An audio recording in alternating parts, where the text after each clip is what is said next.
ယခုအစီအစဉ်ကိုကြည့်ရှုနေကြသောမိဘပြည်သူညီကိုမောင်နှမများအားလုံးမင်္ဂလာပါလို့ကျွန်မချိုတင်တော်မှာနှုတ်ခွန်းဆက်သလိုက်ပါတယ်ရှင်ပထမဦးစွာတင်ပြပေးလိုတာကတော့စထာပနာလီမိတက်တီမြန်မာနိုင်ငံတွင်အသေးစားငွေကြေးဝန်ဆောင်မှုများကိုပေးအပ်နေတဲ့ဥဆောင်ဘဏ္ဍာရေးအဖွဲ့အစည်းများထဲမှာတစ်ခုပဲဖြစ်ပါတယ်ရှင်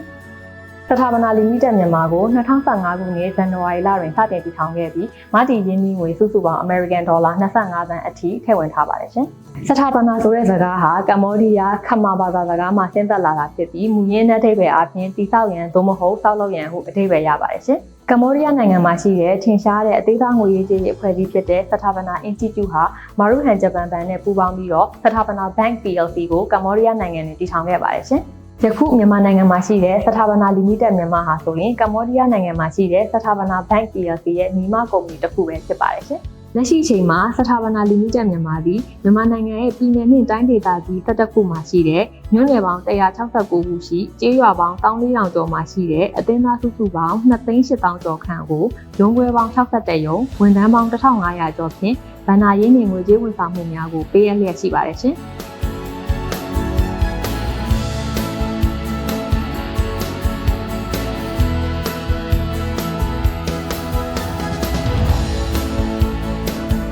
ကျမအခုဆက်လက်ပြီးပြောပြလိုတာကတော့စထာပနာလီမိတက်မြန်မာရဲ့အနာဂတ်ရည်မှန်းချက်နဲ့ထိုအနာဂတ်ရည်မှန်းချက်အောင်မြင်အောင်လှုပ်ဆောင်မှုအတွက်ခံယူထားတဲ့ထမ်းရွက်မဲ့တာဝန်တို့ကိုပြောပြလိုပါတယ်ရှင်။စထာပနာလီမိတက်ရဲ့အနာဂတ်ရည်မှန်းချက် vision ကတော့မြန်မာလူတိုင်းဝိုင်းတွင်စုံတိထွေမှုကိုအားပေးတဲ့တည်ဆောက်မှုဖြစ်စဉ်မှာဥဆောင်သောအခန်းကဏ္ဍမှာပါဝင်တဲ့ဗဏ္ဍာရေးဖွဲ့စည်းတစ်ခုဖြစ်ရေးပဲဖြစ်ပါတယ်ရှင်။ဒီနာဂတ်ရည်မှန်းချက်တွေကိုအောင်မြင်အောင်အကောင့်ထဲပေါ်နိုင်ဖို့အတွက်ခံယူထားတဲ့ထမ်းရွက်ရမယ့်တာဝန် mission ကတော့စီးပွားရေးစုံတိထွေသူများလုပ်ငန်းစတင်နိုင်ရန်လိုအပ်သောဗဏ္ဍာငွေကြေးကိုစဉ်ဆက်မပြတ်ထောက်ပံ့ပေးခြင်းအပြင်အလုပ်ကိုင်ခွင့်လန်းများဖန်တီးမှုများမှတစ်ဆင့်လူနေမှုဘဝမြင့်တင်နိုင်ရေးပဲဖြစ်ပါတယ်ရှင်။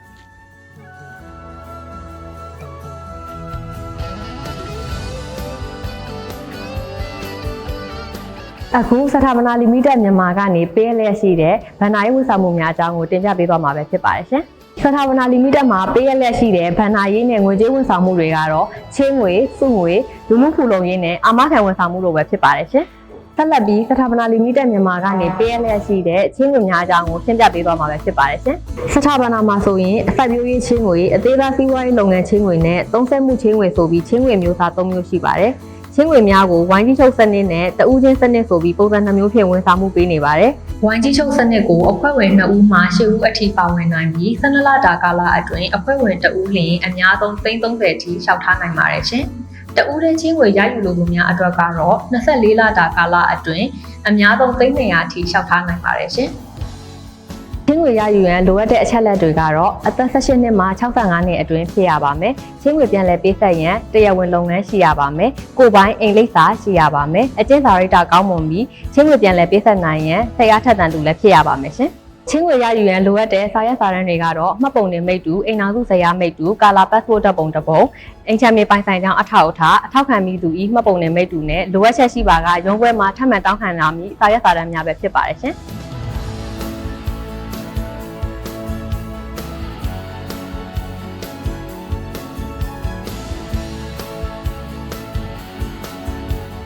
ဆက်လက်ပြီးစထာပနာလီမိတက်ရဲ့စုငွေများနဲ့မိတ်ဆက်ပေးလိုပါတယ်ရှင်။စထာပနာလီမိတက်မှာဆိုရင်မဖြစ်မနေစုဆောင်းငွေနဲ့ဆန္ဒအလျောက်စုဆောင်းငွေဆိုပြီးစုဆောင်းငွေ2မျိုးရှိပါတယ်။ချင်းငွေအသင်းသားများအားလုံးကချင်းငွေပမာဏရဲ့9%ကိုမဖြစ်မနေစုဆောင်းငွေအဖြစ်စုဆောင်းရမှာပဲဖြစ်ပါတယ်ရှင်။မဖြစ်မနေစုဆောင်းငွေရဲ့အတိုးနှုန်းပမာဏကတော့တစ်နှစ်လျှင်14%ထိရရှိမှာပဲဖြစ်ပါတယ်။ဆန္ဒအလျောက်စုဆောင်းငွေမှာတော့စရင်သေးအငွေစရင်နဲ့ငွေစုအငွေစရင်ဆိုပြီး2မျိုးရှိပါတယ်ရှင်။စရင်သေးအငွေအမျိုးအစားအတိုးနှုန်းကတော့ငွေစုကာလအလိုက်တစ်နှစ်လျှင်အများဆုံး14%ထိခံစား권ရရှိမှာဖြစ်ပါတယ်။ငွေစုအငွေစရင်မှာတာမန်စုငွေစရင်နဲ့ပိုစုပိုရစုငွေစရင်ဆိုပြီး2မျိုးရှိပါတယ်ရှင်။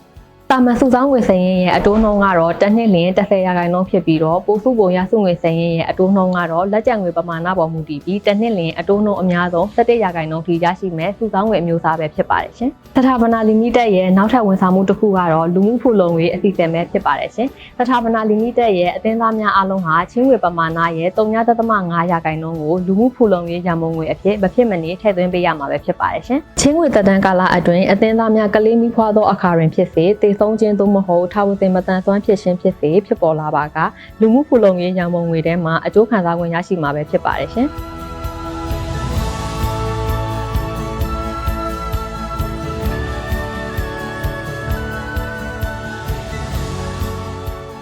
ဒါအပြင်စထာပနာဟာမိမိရဲ့အသင်းသားများနဲ့မြန်မာပြည်သူများကိုဗဏ္ဍာရေးနဲ့ငွေကြေးဆိုင်ရာအကာအကွယ်များပုံမပေးရနိုင်မှုနဲ့ financial inclusion ဆိုတဲ့ပြည်သူအလုံးပါဝင်ဆောင်ရွက်နိုင်သောငွေကြေးကဏ္ဍတည်ဆောက်ရေးဖြစ်စဉ်မှာပုံမပါဝင်အထောက်အကူပြုနိုင်မှုအတွက် Capital Tayo Life Insurance Limited နဲ့ပူးပေါင်းဆောင်ရွက်ပြီး Bank Assurance အာမခံဝန်ဆောင်မှုများကိုလည်းပေးရလျက်ရှိပါတယ်ရှင်ဒီနေရာမှာအထူးအဖြင့်ပြောကြားလိုတာကတော့စထာပနာရဲ့ချင်းငွေနဲ့ငွေကြေးဝန်ဆောင်မှုများကိုရယူနိုင်ရင်စထာပနာရုံးမှာတရားဝင်ကောက်ခံသောအခကြေးငွေမှလွဲ၍အခြားငွေကြေးတစုံတရာဥပမာကော်မရှင်ကြေးစသည်တို့ကိုမြည်သူတဦးတယောက်ကိုမှပေးရရင်မလိုပါဘူးရှင်စထာပနာရဲ့ဝန်ထမ်းများမှာလိုအပ်သောကိစ္စအဝဝကိုအသင်းသားများရဲ့အိမ်ရဲ့အထိလာရောက်ဆက်သွယ်ပြီးဝန်ဆောင်မှုပေးသွားမှာပဲဖြစ်ပါတယ်ရှင်ကျမတို့စထာပနာဟာချင်းငွေနဲ့သက်ဆိုင်သောမူဝါဒများလက်တွေ့ဝန်ဆောင်မှုလုပ်ငန်းများလှုပ်ဆောင်ရာတွင်နိုင်ငံတော်မှသတ်မှတ်ပြဋ္ဌာန်းထားသောဥပဒေ၊နည်းဥပဒေများနှင့်ညွှန်ကြားချက်များကိုလိုက်နာရုံသာမကပဲကျင့်ဝတ်သိက္ခာကိုအလေးထားသောဗဏ္ဍာရေးနှင့်ငွေကြေးအဖွဲ့အစည်းများလိုက်နာဆောင်ရွက်ရတဲ့နိုင်ငံတကာစံနှုန်းများနှင့်အလေးကျင့်ကောင် International Good Practices များကိုပါလေးစားလိုက်နာပြီး